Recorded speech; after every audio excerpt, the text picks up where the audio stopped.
갑자기 여드름으로 얼굴이 뒤집히셨나요? 아니면 뒤집힌 정도는 아니지만 여드름이 막 지금 올라오고 계신가요? 저도 수도 없이 그랬습니다. 그때마다 제대로 대처하지 못해서 색소 침착이 생기고 흉터가 생기기도 하였습니다. 악화되어 2달 이상 지속되거나 그대로 여드름 피부로 지속된 적도 있었습니다. 그래서 떠도는 여러 가지 정보를 시도해보기도 하였습니다. 그 결과 제 피부는 어떻게 되었을까요? 변한 게 하나도 없었습니다. 오히려 더 악화되어 유명한 피부과를 서치하여 상담까지 받고 결제 직전까지 가기도 하였습니다. 상담비만 몇만 원씩 하는 곳이었는데 결제를 하면 상담비는 안 받는다는 소리를 듣고 신용카드 할부 결제를 하려다가 그 정도 용기는 없어서 뛰쳐나온 적도 있었습니다. 세수를 할 때마다 느껴지는 이 오돌토돌한 느낌, 이 여드름들을 확인할 때마다 거울 볼 때, 씻을 때 그때마다 느껴지는 좌절감은 이 감정은 느껴본 사람만 알 수 있을 것입니다. 바로 지금 여러분이 그럴 거라고 생각합니다. 그러다가 제가 정말 우연한 기회에 다른 공부를 하다가 이 몇 가지 방법을 알게 된 게 있어요. 이 방식으로 생활하면서 수도 없이 반복됐던 이 급성 여드름, 이 수많은 여드름들을 7일 안으로 회복시켰었습니다. 그렇게 회복시켰던 것들이 한두 번이 아니에요. 그러면 어느 정도 좀 입증이 됐다는 거겠죠. 그래서 이게 2달이나 아니면 지속적으로 뒤집어진 피부가 지속되는 게 아니라 딱 7일에서 멈추고 그 이후로는 여드름이 거의 나지 않는 피부로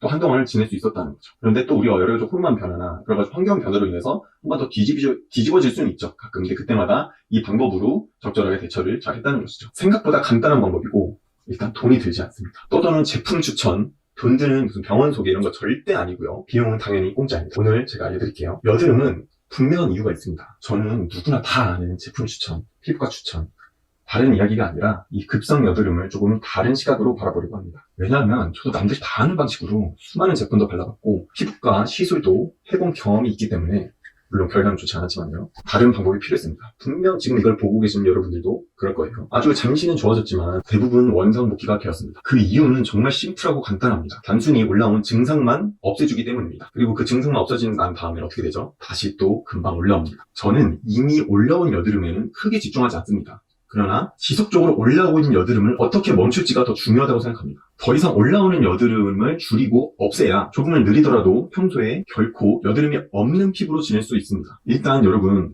지금 급성 여드름이 올라와서 굉장히 조급하고 힘드신 분들이 있을 거고요. 그리고 평소에 계속 지성 피부랑 여드름 피부로 지내시는 분들이 있을 거예요. 그 두 가지 분들이 이 영상을 보고 있을 거라고 저는 생각합니다. 여러분들 일단 너무 좋은 피부를 목표로 하지 마세요. 일단은 지금 나 있는 여드름이 어떻게 하면 덜 올라올까를 고민해야 지금보다 더 나은 피부가 됩니다. 그런데 항상 우리는 정말 좋은 피부를 목표로 해요. 그러니까 마음이 조급하고 당장에 어떻게든 이걸 없애려고 그러고 여러 가지 시도들을 하려고 합니다. 그 결과 어떻게 됐죠? 여러분의 결과는 똑같거나 더 심한 여드름 피부를 경험하셨을 것입니다. 그래서 이 원인을 제거하지 않고 이미 올라온 여드름 피부를 자극적으로 제거하려고 그러고 돈 쓰고 시간을 쓰다 보면요. 우리 유수분 밸런스는 다 무너지고 pH 농도 역시 다 무너지게 됩니다. 그래서 더더욱 여드름이 올라올 수밖에 없는 피부가 되는 것이죠. 지금 드러나 있는 증상을 급하게 치료하려고 하다가 이 기본값인 우리 얼굴의 이 밭에서 더더욱 여드름의 열매가 더 잘 맺히는 피부가 되는 것이죠. 그러면 또 올라오면 어떡합니까? 또 돈 쓰고 또 급하게 해결하려고 그러고 또 기초 화장품 막 바꾸고 이런 것들을 반복하게 됩니다. 유수분 밸런스와 pH 농도에 대한 설명은 제가 다시 한번 아주 자세하게 다뤄드리도록 하겠습니다. 이게 결정적으로 전 여드름에 가장 중요하다고 생각합니다. 우선 다른 피부 고민은 제쳐두시고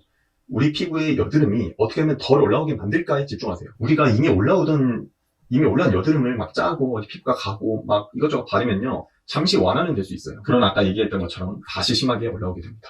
그리고 기본적인 피부 상태가 굉장히 안 좋아지기 때문에 여드름도 올라오고 더 건조해지고 결 자체가 또 무너지게 됩니다. 그래서 보편적으로 알려져 있는 여드름 피부에 대한 팁은요. 이미 올라와 있는 거를 어떻게 해결할까에만 집중을 해요. 왜냐하면 이게 돈이 되기 때문입니다. 여러분 이거 정말 잘 들으셔야 돼요. 여러분들의 뷰티, 피부 고민, 다이어트 고민 이런 것들은 다 돈이랑 연관이 돼 있습니다. 물론 돈이랑 연결이 돼 있으면서도 여러분들은 정말로 회복시켜주고 효과가 있는 제품들, 사람들도 분명히 있죠. 그러나 그것을 찾기라는 하늘의 별따기입니다. 우리가 이런 피부에 돈 쓸 때가 정말 언제냐 하면은 급성으로 여드름이 올라왔을 때, 그리고 우리가 이렇게 만져지고 거울로 이렇게 빡 드러난 여드름을 이렇게 보고 무너질 때, 이때 우리 마음이 굉장히 조급해지고 이 조급해졌을 때 잘못된 의사결정을 하는 경우가 정말 많아요. 많은 피부과와 많은 브랜드들이 딱 그 순간을 노립니다. 그래서 우리 피부의 건강을 생각하지 않고 당장 이 여드름만 없어진다면 이 조급증과 좌절감이 바로 해결되기 때문에 우리는 그걸 알면서도 그거를 선택하곤 해요. 그래서 스테로이드를 막 사용하고 그렇게 합니다. 우리가 연예인이고 아이돌이고 이러면 당장 무대에 서야 되니까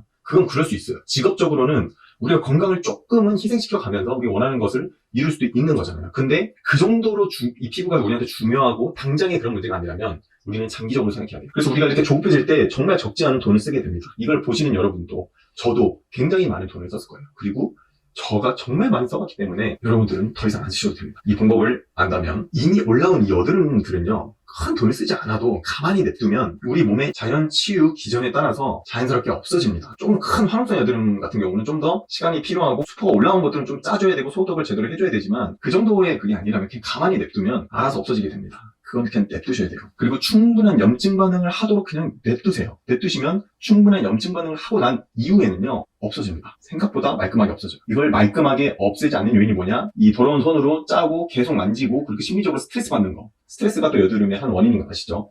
그게 지속되면요, 이미 나 있는 피부의 여드름, 그 여드름이 굉장히 오래 가면서 흉터를 생기게 하고 색소 침착을 생기게 하는 거거든요. 그냥 냅두시는 게 가장 좋아요.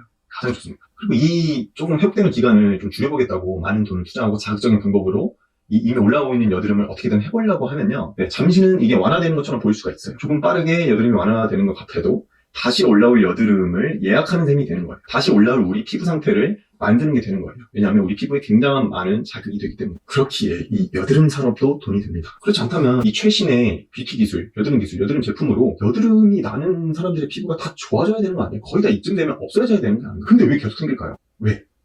아까 얘기했던 증상만 치료하는 치료, 그리고 증상만 완화시키는 제품이기 때문입니다. 모든 방법이 그래요. 그 결과 여드름 피부를 가지고 계신 분들이 훨씬 더 많아졌죠. 중요한 것은 이미 올라온 여드름보다 계속 올라오고 있는 여드름을 중단시키는 게 제일 중요합니다. 여드름은 어디서 올라오죠? 밖에서 이렇게 붙는 게 아니란 말이에요. 안에서 위로 올라오죠. 그래서 이 안을 어떻게 하면 여드름이 안 올라오는 피부로 만들 것인가가 가장 중요합니다. 이미 올라온 여드름은요, 대부분 7일 정도면은 대부분 없어집니다. 그래서 이 7일 동안 더 이상 올라오는 여드름만 없게 만들면 생각보다 깨끗하게 정리돼요. 7일 동안 몸 컨디션과 피부 컨디션을 어느 정도만 조절해주고 컨트롤을 해준다면 지금 고생하고 있는 이 급성 여드름 사태를 잠재우고 급성 여드름이 올라오는 이 빈도 자체를 굉장히 크고 길게 가져갈 수 있는 피부로 예방까지 할 수 있는 것입니다. 저는 여드름의 최대 원인을 독이라고 생각합니다. 정말 그렇게 생각하고 관리를 했어요. 독이란 무엇일까요? 말 그대로 독성 물질입니다. 우리가 사용하는 제품, 물건 모두 독성 물질이 다량 함유되어 있습니다. 그리고 그 자체가 독성 물질인 경우가 정말 많습니다. 그리고 화장품 같은 경우에는 90% 이상이 석유화학 제품들입니다. 그래서 매일같이 새롭게 만들어지는 300가지, 400가지 이상의 화장품들, 물건들에는요, 모두 이 독이 들어있고,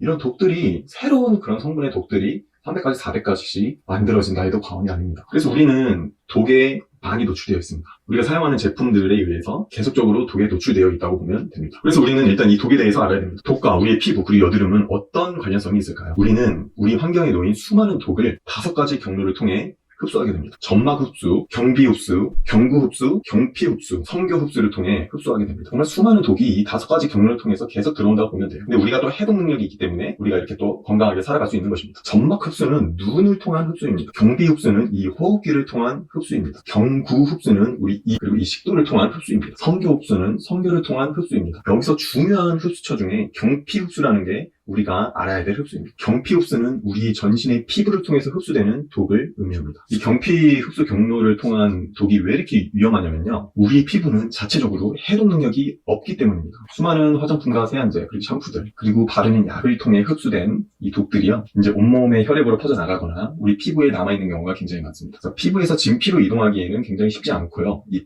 경피 같은 경우에는 이 점막이나 그리고 이 호흡기를 통한 거는요, 우리 전신에 빠르게 이동을 할 수 있어요. 그래서 우리가 마취를 할 때도 호흡기로 이렇게 마취를 하죠. 그 성분이 폐를 통해서 빠르게 몸에 흡수되기 때문에. 그리고 우리 피부로 흡수가 안 되기 때문에 우린 주사를 꽂죠. 그래서 우리 경피 자체는 사실 흡수가 안 되게끔 이렇게 만들어진 건데, 우리가 그렇게 막 흡수가 많이 되는 줄 알고 또 화장품을 많이 바르곤 하죠. 그래서 우리 진피로 침투하지 못한 이런 독성 성분들이 우리 피부에 남아서 트러블을 일으키게 됩니다. 즉 염증을 일으키게 되는 것이죠. 그리고 더불어 이 독들은 우리 피부에 좋은 균까지 모두 죽여버립니다. 그래서 스테로이드 역시 독으로 보는 게 맞습니다. 이 좋은 균들은요, 우리 피부의 군대라고 보시면 됩니다. 그래서 군대들은 뭘 하죠? 적으로부터 우리를 지키잖아요. 좋은 군대들까지 모조리 죽인다는 것이죠. 그래서 우리 피부 면역력이 안 좋아지는 것입니다. 그래서 대부분의 여드름, 그리고 급성 여드름이 나시는 분들을 보면 피부에 균들이, 좋은 균들이 없을 가능성이 정말 크고 피부에 쌓여있는 독이 굉장히 많은 경우가 많습니다. 왜냐하면 이미 지성 피부이고 여드름 피부일 가능성이 많기 때문에 이런 분들은 피부에 정말 이것저것을 많이 바르고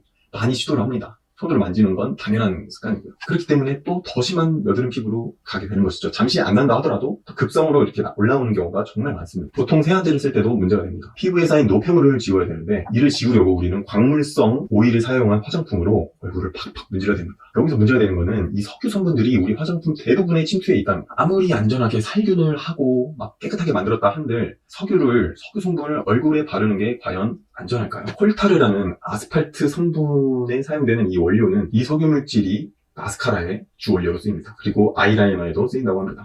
거의 모든 세안제와 샴푸에 들어있는 계면 활성제 역시 석유 물질입니다. 비누에는 18%, 세제에는 22%, 세탁세제에는 50%, 클렌징 오일에는 55%가 들어갑니다. 저라면 이 클렌징 오일로 얼굴을 닦느니 그냥 이 공기 중에 노폐물을 그냥 남겨놓는 게 더 나은 선택 같기도 합니다. 그게 정말 훨씬 안전해 보여요. 그리고 특히 한 번이라도 피부에 스테로이드성의 약을 바르신 분들은요, 이미 피부 면역력에 큰 영향을 주게 됩니다. 내성이 즉시 생긴다는 것이죠. 부작용이 심하다는 것을 알고도 환자의 조급함 때문에 그런 약들을 처방해 줄 수밖에 없습니다. 병원의 고객은 결국 조급함 환자들이니까 평생 피부과에 가서 진료를 받고 관리를 받고 할 자신이 없다면 스테로이드 사용은 지양해야 될 문제입니다. 정말 급한 경우가 아니라면요. 안면 홍조, 쿠싱 증후군, 알레르기, 악건성, 악지성, 지루성 피부염, 모낭염, 탈모 등의 부작용이 있습니다. 운 좋게 여드름이 안 나는 상황에서도 피부의 방어막이 무너져서 전체적인 피부가 민감성 피부로 전락하게 됩니다. 자, 많이 기다리셨습니다. 그래서 7일 동안 무엇을 해야 되냐?